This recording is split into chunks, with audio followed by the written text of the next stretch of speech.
Hello everyone. Today we are going to start our third chapter of class 7th history.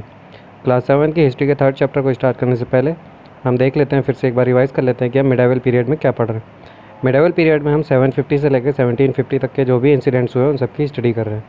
इससे पहले के chapters में हम describe कर चुके हैं कैसे 750 से लेकर के 1000 तक इंडिया में 4 मेन डायनेस्टीज़ इमर्ज हुई थी: गोजापतियार, पाला dynasty, Rashtrakuta and Chola dynasty.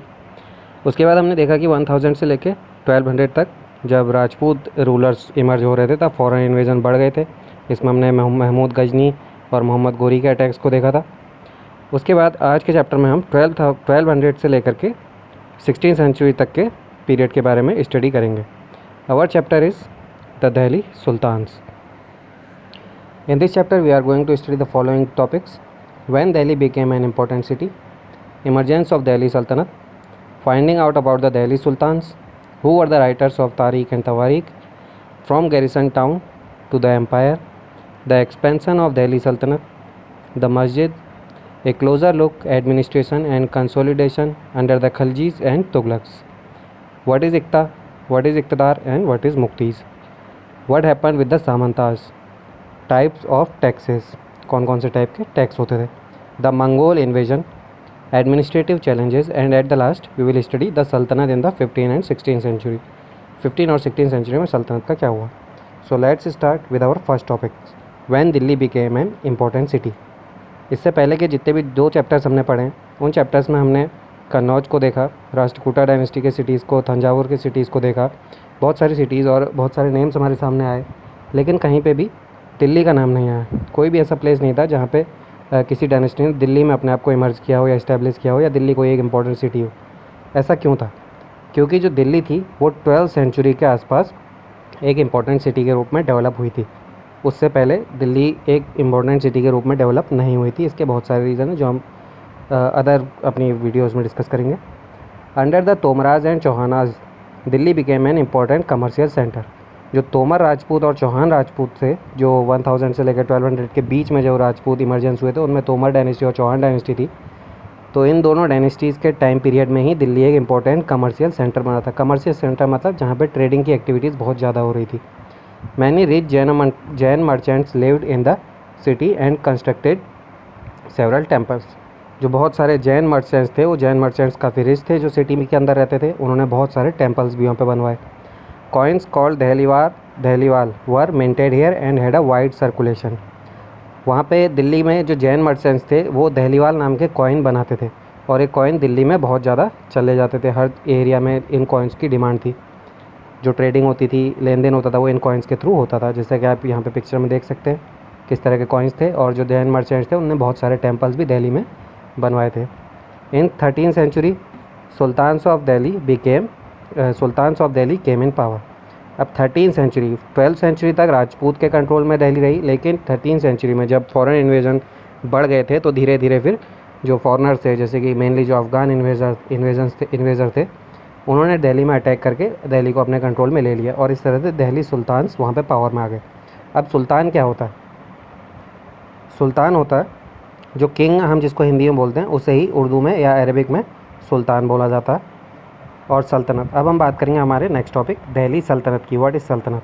The area that controlled by the sultans from Delhi is known as the Delhi सल्तनत। वो एरिया जो सुल्तान्स दिल्ली से कंट्रोल करते थे वो पूरा एरिया दिल्ली सल्तनत के रूप में जाना जाता है। Transformation of Delhi into a capital that control vast area of the subcontinent started with the foundation of the Delhi Sultanate at the beginning of 13th century। तो दिल्ली एक इम्पोर्टेंट सिटी जो 12th सेंचुरी में ही बन गई थी, जब वहाँ पे ट्रेडिंग एक्टिविटीज़ ज़्यादा बढ़ गई थी और कॉमर्स का सेंटर बन गया था वो तोमर राजपूत और चौहान राजपूतों के टाइम पे। लेकिन 13th सेंचुरी में दिल्ली एक ऐसी एरिया की कैपिटल बन गई थी जिसके अंडर में, जिस किंगडम में बहुत बड़ा एरिया आता है, जैसा कि आप लोग मैप में भी देख सकते हैं, आपको दिखाया गया है। Finding out about the Delhi sultans. अब क्वेश्चन ये उठता है कि दिल्ली सुल्तान्स के बारे में हमें पता कैसे चलता है? कौन बताता है हमको आ करके? क्या न्यूज़ में ये बताया जाता है? क्या टीवी चैनल्स वाले बताते हैं? क्या हमारा कोई पॉलिटिशियन लीडर बताता है? या फिर क्या? अब जैसे कि हिस्ट्री के हम लोगों ने पहले भी डिस्कस कर चुके हैं, हिस्ट्री के कुछ सोर्स होते हैं, जैसे इंस्क्रिप्शंस हो गया, कॉइन्स हो गया, या फिर रिटर्न कंटेंट हो गया, आर्कियोलॉजिकल प्रूफ हो गए। इन सब से हमें हिस्ट्री के बारे में पता चलता है। उन्हीं में से कुछ कंटेंट्स से हमें यहाँ पे भी दिल्ली के सुल्तान के बारे में पता चलता है। हिस्ट्रीज दैट रिटर्न इन सल्तनत पीरियड इज़ कॉल्ड तारीख एंड तवारीख। वो हिस्ट्री जो सल्तनत पीरियड में लिखी जाती थी, राइट डाउन की जाती थी, उसको तारीख या फिर और तवारीख बोलते हैं। Tarikh and tawarikh written in Persian. Tarikh refer to a single history when tawarikh refers to a collection of histories. तारीख अगर कोई सिंगल हिस्ट्री लिखता है, सिंगल हिस्ट्री कोई बुक लिखी है, सिंगल किसी एक पर्सन के बारे में या एक प्लेस के बारे में कोई हिस्ट्री लिखी गई है, तो उसको हम तारीख बोलेंगे। और बहुत सारे पर्सन, बहुत सारे इंसिडेंट्स के बारे में लिखा गया है, तो उसको हम तवारीख बोलते हैं। तारीख एंड तवारीख व रिटर्न इन पर्शियन, ये पर्शियन लैंग्वेज में लिखी जाती थी। सो तारीख एंड तवारीख से तो हमें हिस्ट्री की जानकारी मिलती है, जो कि रिटर्न कंटेंट है, जिसे हिस्टोरियंस स्टडी करते हैं। उसके अलावा जो इंस्क्रिप्शंस हैं, कॉइन्स हैं, एंड आर्किटेक्चरल स्ट्रक्चर जो बेंडिंग स्ट्रक्चर होते हैं। आप लोग यहाँ पे डायग्राम देख सकते हैं, एक जगह पे इंस्क्रिप्शंस है, दूसरी जगह पे कॉइन्स भी है, और उसके नीचे बिल्डिंग स्ट्रक्चर भी दिया हुआ है। और यहाँ पे आप लेफ्ट साइड में एक फ़ोटो भी देख सकते हैं, इसमें 4 लोग अलग अलग काम कर रहे हैं। क्या काम कर रहे हैं? ये लोग तारीख या तवारीख को पूरा कर रहे हैं। फर्स्ट इसकी प्रोसेस होती है, पिक्चर ए में आप देख सकते हैं कि एक इंसान पेपर को तैयार कर रहा है, दूसरा उसमें लिख रहा है, तीसरा क्या कर रहा है? तीसरा जो है गोल्ड से जो मेन या फिर जो हेडिंग्स हैं उनको गोल्ड से लिखने का काम कर रहा है। चौथे में उस बुक को बाइंड किया जा रहा है। तो तारीख और तवारीख को इस तरह से तैयार किया जाता था, जो कि बुक्स के रूप में ही हमें आज मिलती है।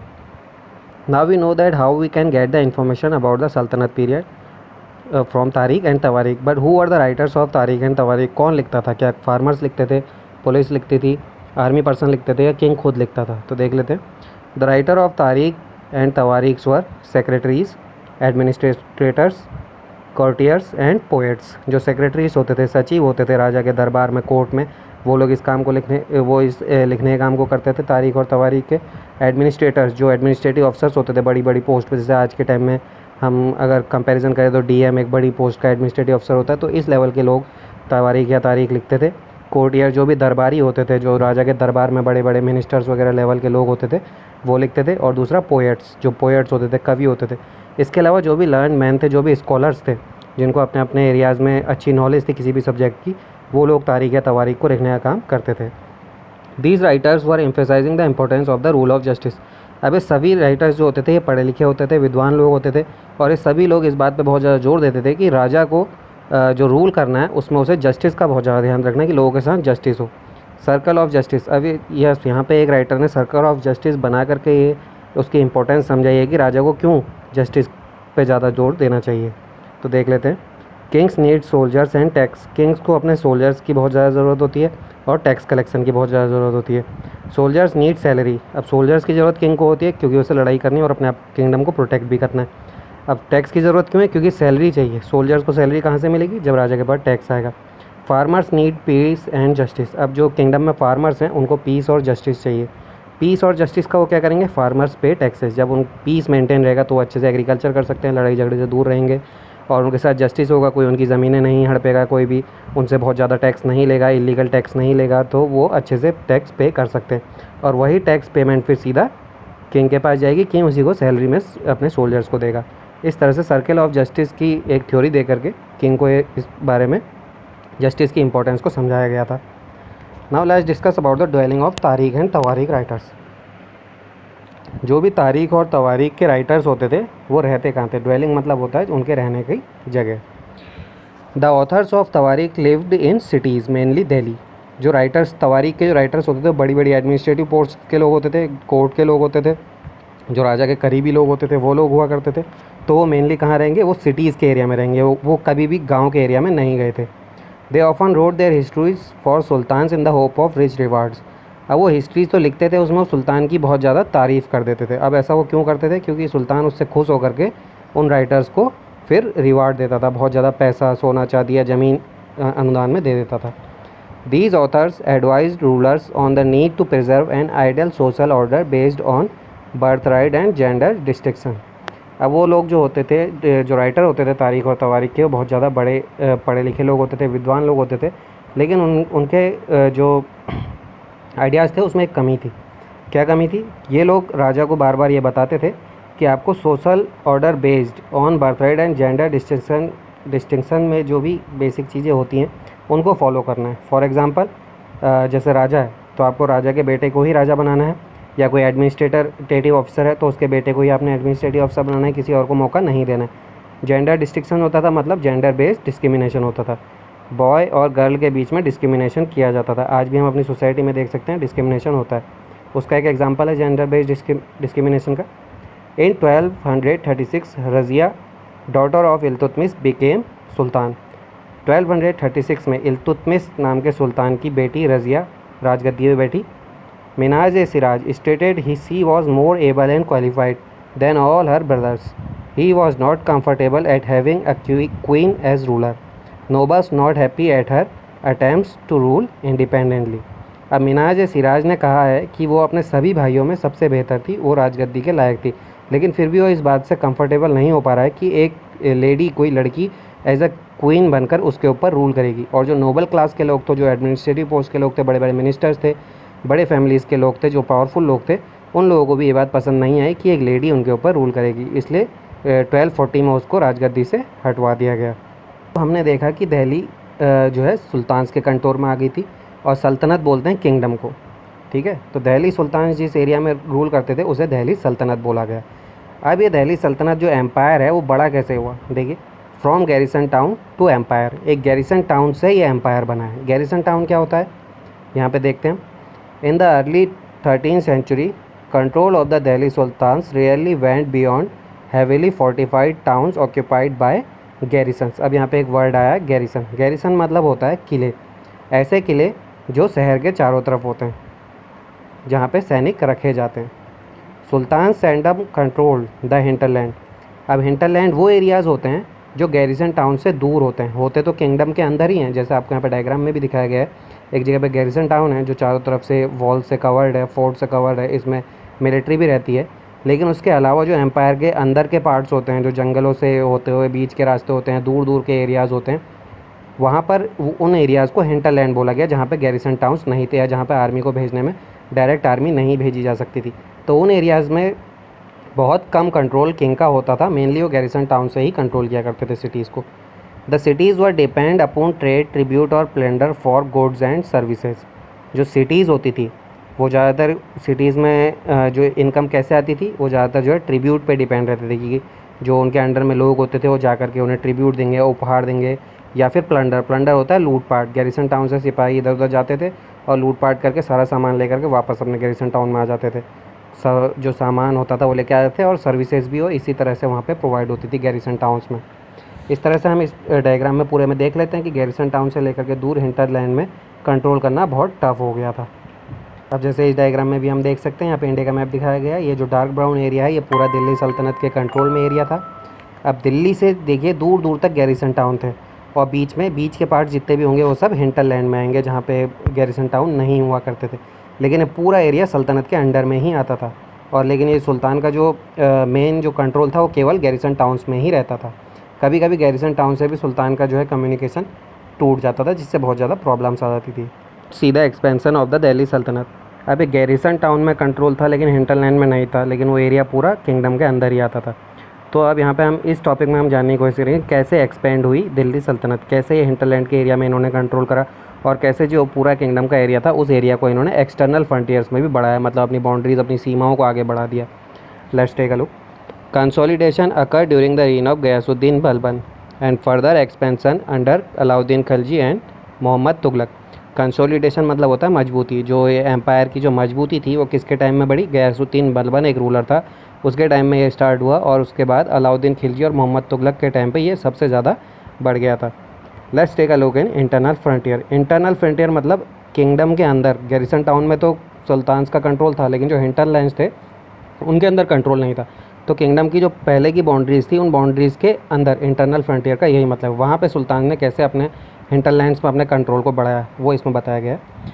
First set up campaigns along the internal frontier of the sultanate aim to consolidating the hinterlands of the garrison towns.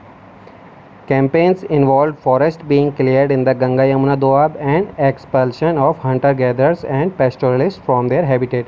अब इंटरनल फ्रंटियर में इन्होंने क्या करा, जहाँ पे बहुत सारे जंगल होते थे, जहाँ से रेगुलर आना जाना नहीं कर सकते थे, जहाँ पे जो लोग छुप करके इनकी आर्मीज़ को लूट लेते थे, उन एरियाज़ में इन्होंने जंगलों को काटना शुरू कर दिया, मेनली गंगा यमुना के दोआब में। गंगा यमुना दोआब मतलब गंगा यमुना के बीच का एरिया, जहाँ पे बहुत ज़्यादा फॉरेस्ट का रीज़न था, वहाँ पे इन्होंने जंगलों को साफ़ कर दिया। हंटर गैदरर्स जो फॉरेस्ट में रहते थे उन्हें अपनी जगह से हटा दिया। पेस्टोरलिस्ट मतलब जो वहीं के स्थायी निवासी थे, उस जगह पे रहते थे, उन्हें अपने नेचुरल हैबिटेट से इन्होंने भागने पे मजबूर कर दिया।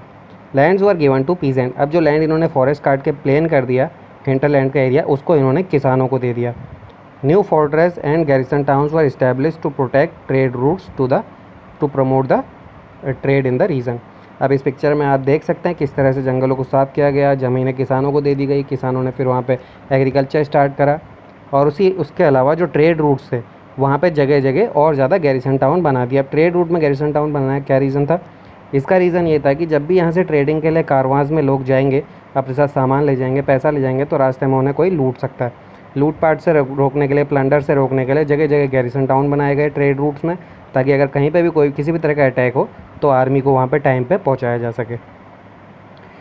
Now let's see the external frontiers. अब एक्सटर्नल फ्रंटियर्स में कैसे इन्होंने अपने एम्पायर को बढ़ाया, कैसे अपने एम्पायर की बाउंड्रीज़ को इन्होंने बढ़ाया।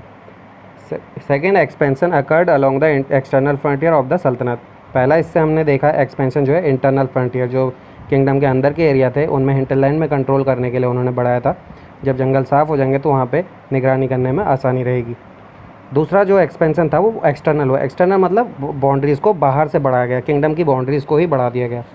Military expedition into southern India started during the reign of Alauddin Khilji, culminated with Mohammad Tughlaq in their campaigns. जो मिलिट्री जो कैंपेन चलाए गए अपने किंगडम के बाउंड्री को बढ़ाने के लिए, सीमाओं को बढ़ाने के लिए सदर्न एरिया में चलाए गए थे, और वो स्टार्ट करे थे अलाउद्दीन खिलजी ने, और उसके बाद उनको जारी रखा मोहम्मद तुगलक ने।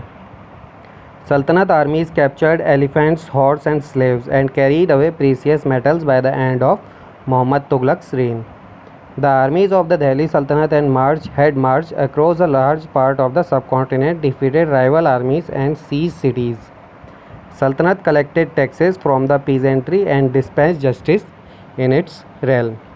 अब आप लोग यहाँ पे डायग्राम में देख सकते हैं किस तरह से दिल्ली से होते हुए इस पूरा एरिया में अलाउद्दीन खिलजी के टाइम में जो है किंगडम को एक्सपेंड करने के लिए आर्मी कैंपेन्स चलाए गए थे, जिन्हें जारी बाद में मोहम्मद बिन तुगलक ने रखा था।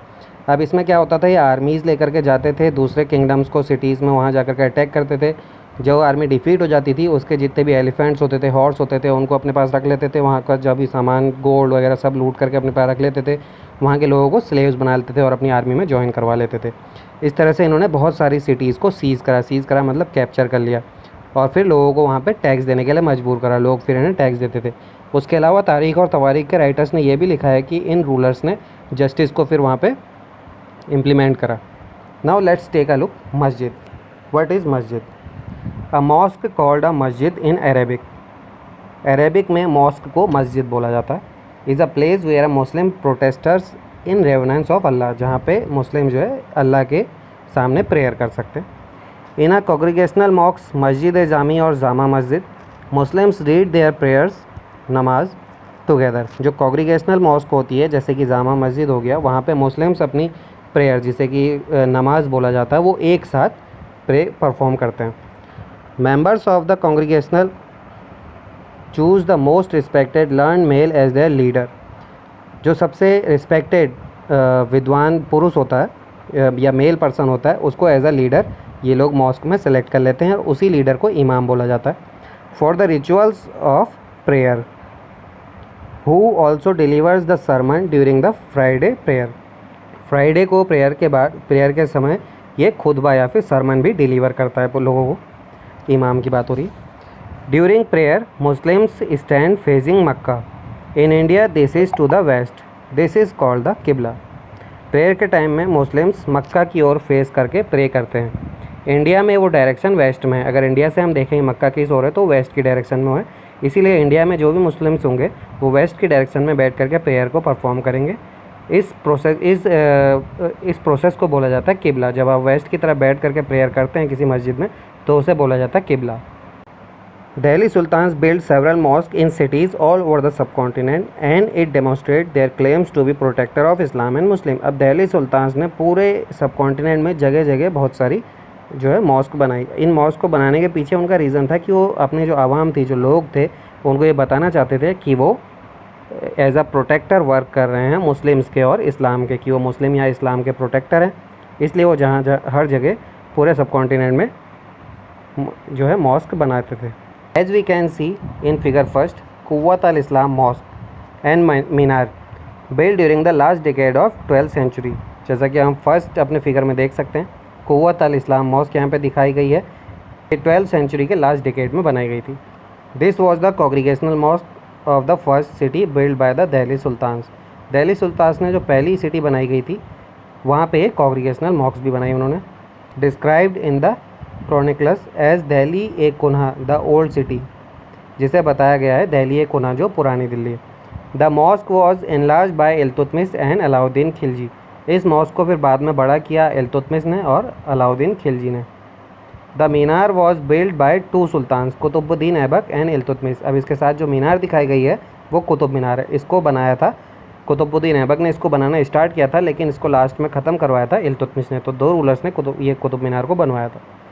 In figure second we can see the Begumpuri mosque build in the reign of Mohammad Tughlaq, was the main mosque of Jahanpanah, the sanctuary of the world, his new capital in Delhi. Second mosque जो है बेगमपुरी मॉस्क है जो मोहम्मद तुगलक ने बनवाई थी। In figure third we can see the Moth ki Masjid built in the reign of Sikandar Lodi by his ministers. In figure 4 we can see the mosque of Jamali Kamali built in the last 1520s. Let's take a closer look administration and consolidation under the Khaljis and Tughlaqs. इस topic में हम देखने की कोशिश करेंगे कैसे Khalji dynasty और Tughlaq dynasty के टाइम पीरियड में एडमिनिस्ट्रेशन किस तरह से चलाया जाता था, किस किस को एडमिनिस्ट्रेटिव पोस्ट दी जाती थी। अर्ली रूलर्स ऑफ सल्तनत appointed bandagan as there governors. तो सल्तनत के जो शुरुआती रूलर्स थे, 13th सेंचुरी की स्टार्टिंग में जो रूलर्स थे वो बंदगाह को एज अ गवर्नर अपॉइंट करते थे किसी भी एरिया का। बंदगाह क्या होता है? बंदगाह एक पर्शियन टर्म है जिसको हिंदी में बोला जाता है गुलाम और इंग्लिश में बोला जाता है स्लेव्स। तो वो स्पेशल स्लेव्स को परचेज करते थे जिन्हें वो गवर्नर बनाते थे। They appointed bandagan as their military generals also. तो बंदगाह में ही किसी को वो अपने मिलिट्री जनरल्स बनाते थे। मिलिट्री जनरल मतलब मिलिट्री का लीडर जो मिलिट्री कैंपेन्स को लीड करता था। Slaves and clients were loyal to their masters and patrons. Slaves और जो क्लाइंट्स होते थे मतलब वही बंदगाह की यहाँ पे बात की जा रही है, वे लॉयल रहते थे अपने मास्टर और पैटर्न्स के। जो भी उनके जिन्होंने उनको परचेज़ किया होता है, जो भी उनके मास्टर्स होते हैं उनके लिए तो पूरी तरह से लॉयल रहते थे, लेकिन किसी और के लिए वो लॉयल नहीं होते थे। The accession of new monarch often saw conflict between the old and new nobility. तो जो पुराने जो रूलर्स होते थे जब उनकी डेथ हो जाती थी या उनको कोई अटैक में मार देता था, उसके बाद जो न्यू रूलर्स आते थे उनके लिए ये बंदगाह लॉयल नहीं रहते थे। जैसे कि मैंने आपको इससे पहले भी बताया कि जो बंदगाह होते थे केवल उसी के लिए लॉयल रहते थे जिन्होंने इन्हें परचेज़ किया हो। अब उसकी डेथ के बाद अगर कोई और रूलर उसकी जगह पे पोस्ट पे बैठ जाएगा तो उसके लिए लॉयल नहीं रहते थे। और हमेशा ये देखा जाता था जैसे ही पुराना रूलर मरता था, नया रूलर बंदगाह की जगह पे दूसरे अपने जो सिलेक्टेड बंदगाह थे, जो मिलिट्री लीडर्स होते थे, जो गवर्नर्स थे, वो नए लोग वहाँ पे अपॉइंट करता था। इससे जो पुराने बंदगाह होते थे वो नाराज़ हो जाते थे और आपस में सबकी लड़ाई हो जाती थी। Let's take a look iqta, iqtidar and muqti. अब इक्ता क्या होता है, इक़्तिदार क्या होता है और मुक्ति क्या होता है। The whole sultanate divided into iqtas and every iqta ruled by governors. अब जो पूरा किंगडम था, यहाँ पे हम डायग्राम के थ्रू आपको समझाने की कोशिश कर रहे हैं, जो पूरा का पूरा किंगडम था वो इक्ताज में डिवाइड था। जैसे कि यहाँ पे सर्कुलर में एक अगर मान ली एक किंगडम या सल्तनत थी तो ये 4 हिस्सों में डिवाइड होती थी। ये 4 केवल एग्जाम्पल के लिए और ज़्यादा पार्ट्स हो सकते थे। Iqta first, iqta second, iqta third and iqta fourth. हर एक इक्ता में डिफरेंट गवर्नर्स रूल करते थे। अब गवर्नर्स कौन होते थे हमने आपको बता दिया है। जो रूलर्स होते थे सल्तनत पीरियड के, अर्ली सल्तनत पीरियड से लेकर के बाद के रूलर्स भी, वो सब यहाँ पे अपने जो परचेज जो फेवरेट जो स्लेव्स थे उनको एज अ गवर्नर यहाँ पे अपॉइंट कर देते थे।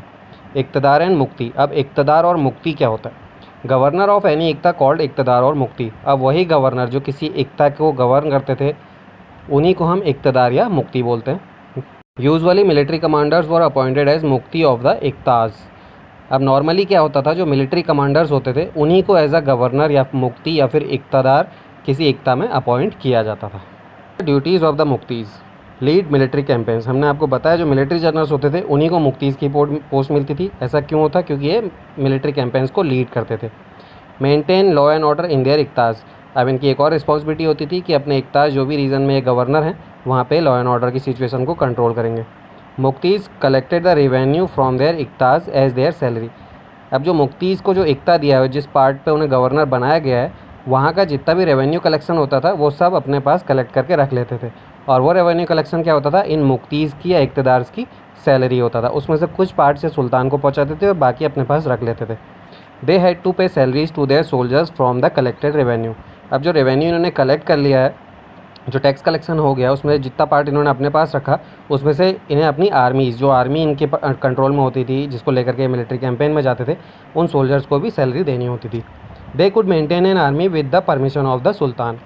अब ये आर्मी में ऐसा नहीं है कि हज़ारों लाखों सैनिक भर्ती कर लेंगे, इन्हें सुल्तान से परमिशन लेनी होती थी कि हम आर्मी पर्सनल अपने पास 5,000 रखें, 10,000 रखें या 25,000 सैनिक रखें। क्योंकि अगर ये सुल्तान से ज़्यादा सैनिक अपने पास रखने लग जाएंगे तो हो सकता है कि ये सुल्तान पर ही अटैक कर दे और सुल्तान को ही गद्दी से हटा दें। The control over muqtis. अब मुक्तीज़ के ऊपर कंट्रोल रखना बहुत ज़रूरी है, क्योंकि मुक्तीज़ जो होते थे किसी एरिया के गवर्नर होते थे, पूरा एरिया उनके कंट्रोल में होता था, उस एरिया की मिलिट्री भी उनके कंट्रोल में होती थी। अगर ये सुल्तान के कंट्रोल में नहीं होंगे तो वो अपनी पावर बढ़ाएंगे, टैक्स कलेक्शन ज़्यादा कर लेंगे, आर्मी बढ़ा लेंगे, अपने वेपन्स बढ़ा लेंगे और लास्ट में सुल्तान के लिए ही खतरा हो जाएगा। King needed to control the work of muqtis. तो मुक्तीज़ के वर्क को किंग को कंट्रोल करना होता था। The king supervise the work of muqtis. मुक्तीज़ के काम को किंग देखता रहता था। जो सुल्तान होता था वो टाइम टाइम पर मुक्तीज़ के काम को सुपरवाइज करता था। Their office was not inheritable. जो मुक्तीज़ होते थे उनके ऑफिसेस इनहेरिटेबल नहीं थे, मतलब आनुवंशिक नहीं थे। जैसे एक मुक्ती जो गवर्नर है उसका बेटा अगला मुक्ती या अगला गवर्नर नहीं बनेगा। अगला गवर्नर कौन बनेगा इसका सिलेक्शन किंग ही करता था या सुल्तान ही करता था। They were assigned iqtas for a short period of time before being shifted. अब जो मुक्तीज़ होते थे उन्हें शॉर्ट पीरियड के लिए रखा जाता था। जैसे आज भी आप देखते हैं गवर्नमेंट ऑफिसर्स या फिर गवर्नमेंट एम्प्लॉयज़ को एक जगह से दूसरी जगह टाइम टू टाइम ट्रांसफ़र कर दिया जाता था। तो इसी तरह से इक्ताज से इक्तदार या मुक्तीज़ को भी एक जगह से दूसरी जगह ट्रांसफ़र कर दिया जाता था, जिससे वो एक जगह पर बहुत ज़्यादा टाइम तक ना रह सकें और अपनी पावर को ना बढ़ा पाएँ। Muqtis were strictly order to collect the fix revenue. Muqtis को स्ट्रिक्ट ऑर्डर थे, जितना रेवेन्यू सुल्तान ने डिसाइड किया है केवल उतना ही रेवेन्यू ये लोग कलेक्ट करेंगे, उससे ज़्यादा अगर कलेक्ट करेंगे तो इनको पनिशमेंट दिया जाता था। Appointed accountant check the amount of revenue collected by the muqtis. अब सुल्तान को ये कैसे पता चलता था कि मुक्तीज़ उतना ही रेवेन्यू कलेक्ट कर रहे हैं, तो इसके लिए उसने अकाउंटेंट रखे हुए थे जो टाइम टाइम पर जा कर के मुक्तीज़ के जितने भी रेवेन्यू कलेक्शन है उस सब का हिसाब चेक करते थे, उनके रिकॉर्ड्स को चेक करते थे कि मुक्तीज़ ने कितना रेवेन्यू लिया है, और लोगों से जाकर भी पूछते थे कि मुक्ती आपसे कितना रेवेन्यू लेता है। इस तरह से मुक्ती के वर्क पे किंग अपना कंट्रोल रखते थे। What happened with the samantas. अब इससे पहले के चैप्टर्स में हमने सामंताज के बारे में डिस्कस किया था, जिनके वर्क लगभग मुक्ति की तरह ही होते थे, बस उन पर राजा का कंट्रोल ऐसा नहीं था जैसे सल्तनत पीरियड में हो गया था। तो अब सामंताज के साथ क्या हुआ। As the Delhi Sultans brought the hinterland of the cities under their control, they forced the landed chieftains, the Samanta, aristocrats and rich landlords to accept their authority.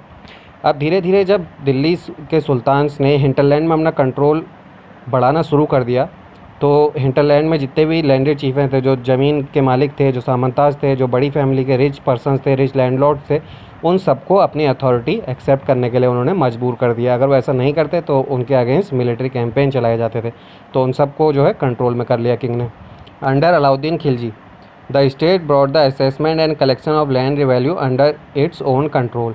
अब अलाउद्दीन खिलजी ने जो असेसमेंट था, जो मतलब रेवेन्यू डिसाइड करने की power और collection revenue कितना कोई कलेक्ट कर सकता है, ये सब सुल्तान ने अपने अंडर में ले लिया था। उसकी परमिशन के बिना कोई भी रेवेन्यू बढ़ा नहीं सकता था। इससे पहले हमने देखा कि सामंत अपने हिसाब से टैक्स लगाते थे और उनको वसूलते थे, वो जितना चाहे उतना लगा सकते हैं, लेकिन अब ये पावर किंग ने अपने अंडर में ले ली थी, सुल्तान ने अपने अंडर में ले ली थी। Rights of the local chieftains of levy taxes cancelled and were also forced to pay taxes. अब हमने अभी बताया कि जैसे पुराने टाइम में जो चीफेंस होते थे, जो सामंताज होते थे, उनको राइट होता था कि वो अपने एरिया में कितना भी टैक्स लगा सकते हैं। ये राइट अब उनसे छीन लिया गया था और अब उनको भी टैक्स पे करने के लिए मजबूर कर दिया था। Some of the old chieftains and landlords serve the sultanate as revenue collectors and assessors. अब इसमें से कुछ पुराने लैंडलॉर्ड्स, चीफेंस या सामन जो थे, उन्होंने सल्तनत सुल्तान की अथॉरिटी को एक्सेप्ट कर लिया था और सुल्तान के लिए रेवेन्यू कलेक्टर का काम करना शुरू कर दिया था। अब ये जा कर के पहले जो अपने लिए रेवेन्यू कलेक्ट करते थे, अब ये सुल्तान के लिए रेवेन्यू कलेक्ट करने लगे। उसमें से कुछ पार्ट इनको मिल जाता था, बाकी इन्हें सुल्तान को पे करना पड़ता था। Types of taxes. अब हमने देखा कि एडमिनिस्ट्रेशन में बंदगाज जो थे उनको एडमिनिस्ट्रेटिव पोस्ट दी जा रही थी, किस तरह से वहाँ पर टैक्स कलेक्शन को बढ़ाया गया। अब हम देख लेंगे टाइप ऑफ टैक्स कि टैक्स थे कौन कौन से, किस किस चीज़ों पे वहाँ पर टैक्स लगाए जाते थे। On cultivation called kharaj and amounting to about 50% of the peasants produce. खराज एक सबसे इम्पोर्टेंट टैक्स था, जिस खराज नाम से जाना जाता है। वो कल्टीवेशन पर लगने वाला टैक्स था, जिसमें जो किसान होता था, फार्मर होता था, उसको अपने प्रोड्यूस का 50% तक एज अ टैक्स पे करना होता था। आधा उसकी उपज का अपना उसे देना पड़ता था, बाकी जितना उसके पास 50% बचता था वो किसान को अपने पास रखना होता था। ऑन कैटल्स पे भी उस टाइम पे टैक्स लगते थे। ऑन हाउस पे भी टैक्स लगते थे। इसी तरह से ट्रेडिंग और बाकी चीज़ों पे भी टैक्स लगाए जाते थे। Large part of the subcontinent remained outside the control of the Delhi Sultan. Was difficult to control distant province like Bengal from Delhi. After annexing southern India, the entire region became independent. अब जो दूर दूर के areas होते थे, इससे पहले भी हमने आपको बताया कि गैरिसन टाउन में दिल्ली से जैसे बंगाल का रीजन हो गया, कश्मीर के एरिया हो गए, ये दूर दूर के रीजन में कंट्रोल करना बहुत ज़्यादा टफ था। After annexing southern India the entire reason became independent. जब अलाउद्दीन खिलजी ने सदर्न इंडिया में मिलिट्री कैंपेन चलाया, वहाँ की सिटीज़ को सीज़ करा, तो उसके कुछ टाइम के बाद ही वो पूरा रीजन फिर से इंडिपेंडेंट हो गया। In the Gangetic plain there were forested areas and sultanate force could not penetrate. अब जो आप मैप में देख सकते हैं, गंगेटिक प्लेन का एरिया, गंगा के आसपास का एरिया, वहाँ पे बहुत ज़्यादा घने जंगल हुआ करते थे, जिसमें सल्तनत की आर्मीज़ नहीं जा सकती थी। लोकल चीफ हैंड्स establish their rule these region. अब जो लोकल चीफ हैंड्स होते थे, जो रिबेलियंस होते थे, वो इन जंगलों में घुस के पनाह ले लेते थे और सुल्तान की आर्मी पे अटैक करते रहते थे। Rulers like Alauddin Khilji and Mohammad Tughlaq could force their control for a short duration in these areas. अब साउथ के जो एरियाज़ थे और गंगेटिक प्लेन्स के जो एरियाज़ थे, जो फॉरेस्ट के रीजन थे, जहाँ पे बड़े बड़े बैम्बू के फॉरेस्ट होते थे जिनमें घुसना आसान नहीं था, उन एरियाज़ में अलाउद्दीन खिलजी ने और तुगलक की आर्मीज़ ने कंट्रोल तो करा, लेकिन वो बहुत ज़्यादा टाइम तक इस कंट्रोल को मेंटेन नहीं रख पाया और थोड़े थोड़े टाइम के बाद ये सारे ही प्लेस इंडिपेंडेंट होते गए। Let's take a look on Mongol invasion on the sultanate. अब सल्तनत में उस टाइम पीरियड पे मंगोल इन्वेजन भी स्टार्ट हो गए थे। ये पहले से ही जारी थे, लेकिन 1219 पे Mongols under Genghis Khan invaded Transoxiana in Uzbekistan in north east Iran. North east Iran में एक प्लेस है उज़्बेकिस्तान, वहाँ पे एक जगह है ट्रांसऑक्सिनिया। वहाँ पे चंगेज़ खान के लीडरशिप में 1219 में मंगोल्स ने अटैक करा और उस एरिया को अपने कंट्रोल में ले लिया। Delhi sultanate face their onslaught soon after. जल्दी ही दिल्ली सल्तनत को भी इनके अटैक्स को फेस करना पड़ा। Mongol attacks on the Delhi sultanate increase during the reign of Alauddin Khilji and in the early years of Mohammad Tughlaq rule. तो अलाउद्दीन खिलजी के टाइम पीरियड पर मंगोल्स इन्वेजन दिल्ली में बढ़ गए थे। दिल्ली सल्तनत के ऊपर मंगोल्स का अटैक अलाउद्दीन खिलजी के टाइम पे बढ़ गया था और मोहम्मद बिन तुगलक के स्टार्टिंग टाइम पीरियड में भी ये अटैक्स जारी रहे थे। Mongol attacks force the two rulers to mobilize a large standing army in Delhi which posed a huge administrative challenge. अब मंगोल्स जब लगातार अटैक करते रहे, क्योंकि मंगोल बहुत ज़्यादा पावरफुल थे, और इनके अटैक से जो है दिल्ली को और अपनी सल्तनत को बचाने के लिए अलाउद्दीन खिलजी और मोहम्मद बिन तुगलक दोनों को ही बहुत बड़ी आर्मीज़ को इस्टेब्लिश करना पड़ा, जो एक बहुत बड़ा एडमिनिस्ट्रेटिव चैलेंज थे। एडमिनिस्ट्रेटिव चैलेंज क्यों थे? क्योंकि इतनी बड़ी आर्मी को कंट्रोल करना है, उसके लिए लीडर्स चाहिए, उसके लिए बहुत ज़्यादा मनी चाहिए, उनमें आर्मी में डिसिप्लिन भी होना चाहिए, उनको ट्रेनिंग भी देनी है, उनको रखना भी एक जगह पर, और सबसे बड़ी बात उनको मोटिवेट भी रखना है, और ये सब एक सिस्टम से उन्हें करना है। तो ये बहुत बड़ा एडमिनिस्ट्रेटिव चैलेंज था दोनों ही सुल्तान्स के लिए। How both sultans dealt with this administrative challenges. अब यहाँ पे आप पिक्चर देख सकते हैं, सुल्तान अलाउद्दीन खिलजी एक साइड है लेफ़्ट साइड में, और दूसरी साइड में राइट साइड में आप देख सकते हैं मोहम्मद बिन तुगलक। इन दोनों ही सुल्तान्स ने कैसे इन एडमिनिस्ट्रेटिव चैलेंजेस को, कैसे मंगोल इन्वेजन के चैलेंज को फेस करा, उस टाइम पीरियड पर जो एडमिनिस्ट्रेटिव चैलेंज थे उसको फेस करा, उस टाइम पर जो इकोनॉमिकल चैलेंज थे उसको फेस करा, यहाँ पर इनका कंपेरिजन दिया हुआ है। Delhi was attack twice in 1299 to 1300 and 1302 to 1303. As a defensive measure, Alauddin Khilji raised the large standing army.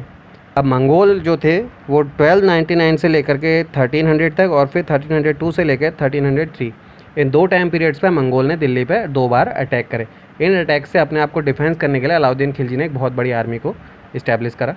वहीं मोहम्मद तुगलक की बात करें तो the sultanate was attacked in the early years of Mohammad Tughlaq reign also. The Mongol army was defeated. Muhammad Tughlaq was confident about the strength of his army and his resources to plan an attack on Transoxiana. He therefore raised the largest standing army.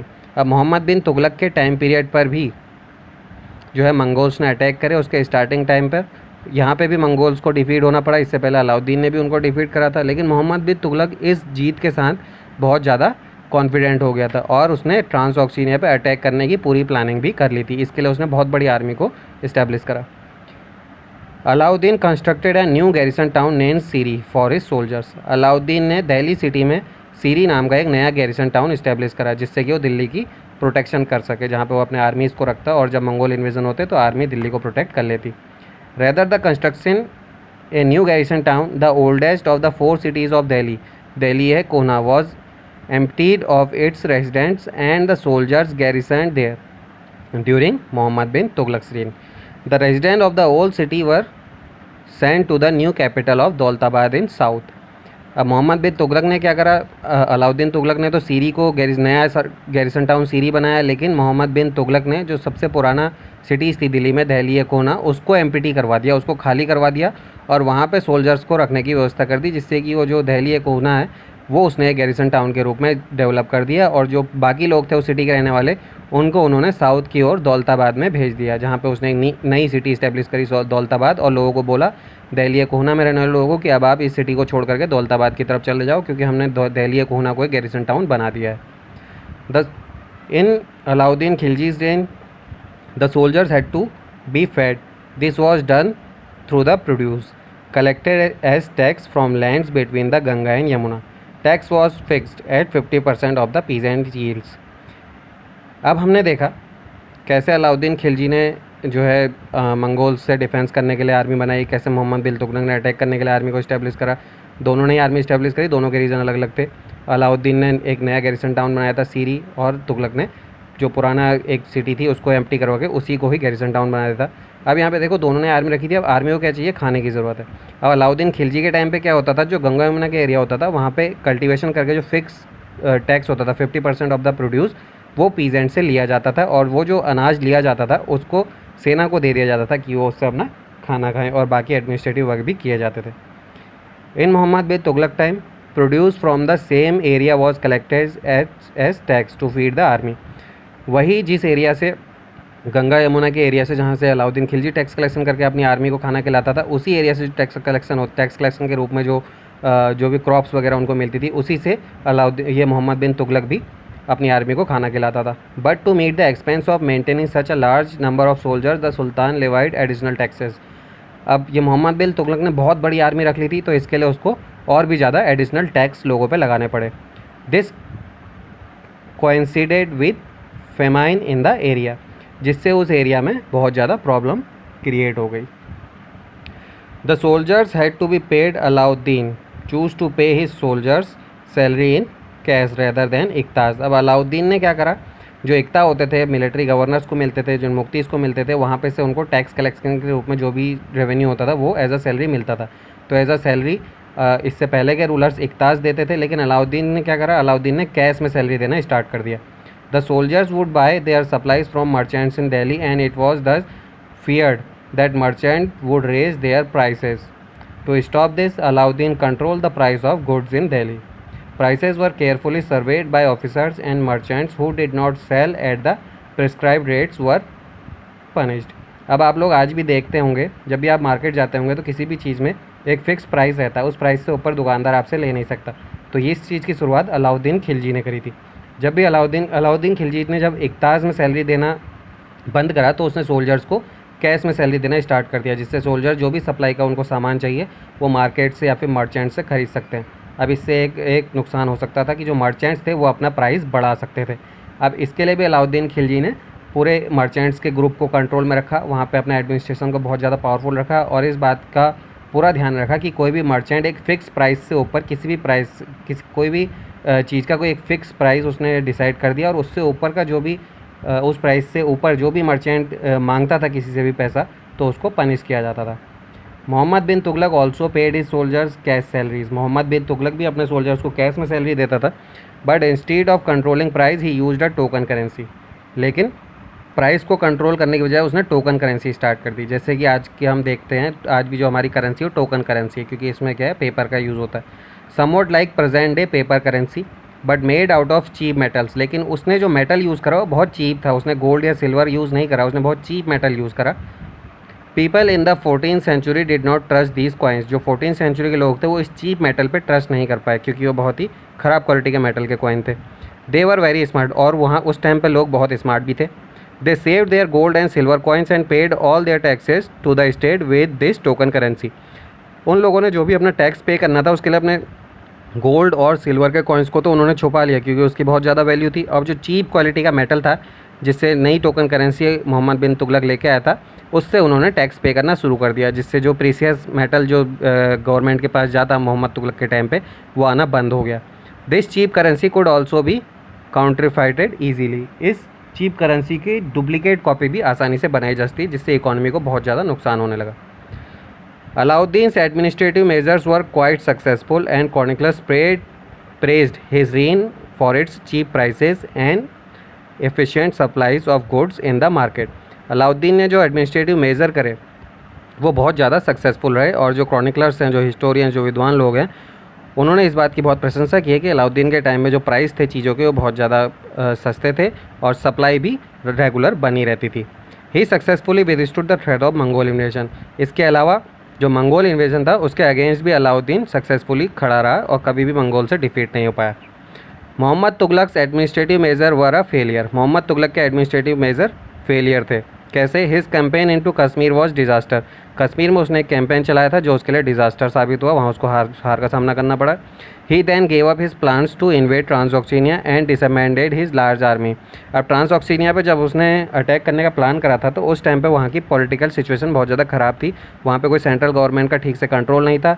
इसी मौके का फ़ायदा उठाने के लिए उसने ट्रांसऑक्सीनिया पे attack करने की सोची थी, लेकिन जैसे ही उसने अटैक करने का मन बनाया उस टाइम पर वहाँ पॉलिटिकल सिचुएशन पूरी तरह से फिर से ठीक हो गई और गवर्नमेंट का कंट्रोल वापस आ गया, जिससे कि उसे अपना ये आइडिया फिर त्याग देना पड़ा। इसलिए उसने अपनी लार्ज आर्मी को फिर डिसेबल कर दिया। Meanwhile his administrative measure created complication. The shifting of people of Daulatabad was resented. अब दौलताबाद जो उसने लोग भेजे थे, क्योंकि उसने दिल्ली कोना को गैरिसन टाउन बनाया था, और गैरिसन टाउन इसलिए बनाया था क्योंकि वहाँ से वो ट्रांसऑक्सीनिया पर अटैक करने वाला था। जब ट्रांसऑक्सीनिया पर अटैक ही नहीं करना था तो फिर दिल्ली कोना को भी गैरिसन टाउन बनाने का कोई मतलब नहीं रह गया। इसलिए उसने अपने लोगों को बोला कि आप दौलताबाद छोड़ के वापस अपने पुरानी जगह पे चले जाओ, जिससे बहुत ज़्यादा इकोनॉमी का लॉस हुआ, बहुत ज़्यादा लोगों को परेशानी भी हुई। The raising of taxes and famine in the Ganga Yamuna belt led to widespread rebellion. अब जब आर्मी उसने खड़ी कर ली थी बहुत बड़ी, उनको बहुत ज़्यादा पैसे की ज़रूरत पड़ रही थी, बहुत ज़्यादा खाने की ज़रूरत पड़ रही थी, जिसको पूरा करने के लिए उसे बहुत ज़्यादा टैक्सेस और बढ़ाने भी पड़े, जिससे लोग नाराज़ हो गए, रिबेलियन एक्टिविटीज़ बढ़ गई। रिबेलियन एक्टिविटीज़ होता है जो विद्रोह होते हैं वो बढ़ गए थे। And finally the token currency had to be recalled. और जो टोकन करेंसी उसने इंट्रोड्यूस करी थी उसे भी वापस लेना पड़ा, क्योंकि लोगों ने डुप्लीकेट कॉइन्स घर में बनाने शुरू कर दिए, क्योंकि चीप मेटल तो कहीं पे भी मिल जाता, किसी को भी मिल जाता। उन्होंने अपने घर में ही, लोगों ने अपने घर में ही वो करेंसी बनाना शुरू कर दिया था, जिसकी वजह से इकोनॉमी को बहुत ज़्यादा लॉस हो रहा था। Eight the last Alauddin was defensive against Mongol. Mongols के अगेंस्ट अलाउद्दीन ने डिफेंसिंग अपनी पॉलिसी को बनाया था, डिफेंस करने के लिए उसकी पॉलिसी थी। Alauddin's administrative major were quite successful. और अलाउद्दीन के एडमिनिस्ट्रेटिव मेजर्स भी बहुत ज़्यादा सक्सेसफुल थे। In the other end Mohammad Tughlaq followed attacking policy against the Mongols. अब मोहम्मद तुगलक जो था अपनी सारी नाकामियों के बावजूद वो सल्तनत पीरियड का एक या फिर किसी भी पीरियड का एक इकलौता ऐसा रूलर रहा जिसने मंगोल्स की टेरिटरी में अटैक करने का प्लान बनाया था, हिम्मत दिखाई थी। मोहम्मद तुगलक्स एडमिनिस्ट्रेटिव मेजर वर फेलियर। हालांकि इसके एडमिनिस्ट्रेटिव मेजर पूरी तरह से फेलियर थे, जैसे कि हम ऊपर डिस्कस कर चुके हैं। Let's take a look the सल्तनत in 15th and 16th century. अब दिल्ली सल्तनत का 15 और 16th सेंचुरी में क्या हुआ? Tughlaqs the Syed and Lodi dynasty ruled from Delhi and Agra until 1526। Tughlaq dynasty, Syed dynasty और लोधी डायनेस्टी ने दिल्ली और आगरा के आसपास के एरिया में 1526 तक रूल करा। Jaunpur, Bengal, Malwa, Gujarat, Rajasthan and entire south India had independent rulers in this time. अब 1526 तक क्या हुआ? जौनपुर का एरिया, बंगाल का एरिया, मालवा, गुजरात, राजस्थान और पूरा का पूरा साउथ इंडिया अपने आप को इंडिपेंडेंट डिक्लेयर कर चुका था। They established flourishing states and prosperous capitals. उन्होंने अपनी सिटीज़ को बहुत ज़्यादा फ्लोरिश कर दिया था, बहुत ज़्यादा अच्छी तरह से फलने फूलने वाले स्टेट्स डेवलप हो गए थे, independent states. This period saw the emergence of new ruling groups like the Afghans and the Rajputs, small but powerful and extremely well administrative. अब 1526 और उसके बाद के पीरियड्स में नए नए रूलर्स ग्रुप आए, जैसे अफगान्स के नए रूलर ग्रुप आ गए, राजपूत किसी किसी एरिया में राजपूत ने रूल करना स्टार्ट कर दिया। ये रूलर्स या इनके किंगडम छोटे छोटे होते थे, लेकिन ये बहुत ही अच्छी तरह से यहाँ पे एडमिनिस्ट्रेटिव पॉलिसीज़ फॉलो की जाती थी। Sher Shah Suri started his career as the manager of a small territory for his uncle in Bihar. And eventually challenge and defeated the Mughal emperor Humayun. अब शेर शाह सूरी ऐसा ही एक अफ़गान रूलर था जिसने अपना करियर स्टार्ट करा था as a manager in a small territory of his uncle. उसके uncle जो थे किसी एक स्मॉल टेरिटरी के रूलर थे, वहाँ पे ये मैनेजर के रूप में काम करता था बिहार के एरिया में। और धीरे धीरे ये इतना पावरफुल हो गया कि इसने मुग़ल एम्परर हुमायूं को भी चैलेंज करा, उसे 2 बार डिफीट करा और 2 बार उसे दिल्ली से भागने पे मजबूर कर दिया। मुग़ल्स के बारे में हम नेक्स्ट चैप्टर में पढ़ेंगे। 1530 to 1540, 1555 and 1556 he defeated the Mughal Emperor Humayun and captured Delhi, established his own dynasty, Suri dynasty, ruled for 15 years। Humayun को डिफीट करने के बाद इसने अपनी खुद की डायनेस्टी को इस्टेब्लिश करा। इसे सूरी डायनेस्टी या सूर डायनेस्टी बोला जाता है, जिसने 15 years तक रूल करा, 1540 to 1555। Introduced an administration that borrowed elements from Alauddin Khilji and made them more efficient. अब जो शेर शाह सूरी था उसने एडमिनिस्ट्रेशन के जो भी एलिमेंट्स थे वो उसने अलाउद्दीन खिलजी से कॉपी किए थे और बेहतर बनाया था। Sher Shah Suri's administration became the model for great emperor Akbar 1556 to 1605 when he consolidate the Mughal empire. तो अकबर जो एक मुग़ल रूलर था जिनके बारे में हम नेक्स्ट चैप्टर में डिस्कस करेंगे, उसने शेर शाह सूरी जो कि अफगान लीडर था उसके एडमिनिस्ट्रेटिव रूल जो पॉलिसीज़ थी उनको कॉपी करा था। शेर शाह सूरी ने कॉपी करा था अलाउद्दीन खिलजी को और उसको और बेहतर बनाया था।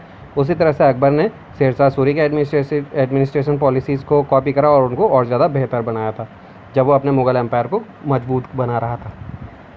So that's the end of the chapter. If you have any queries please comment in the comment section. Thanks for the watching. Please like, subscribe and share our video. Thank you very much.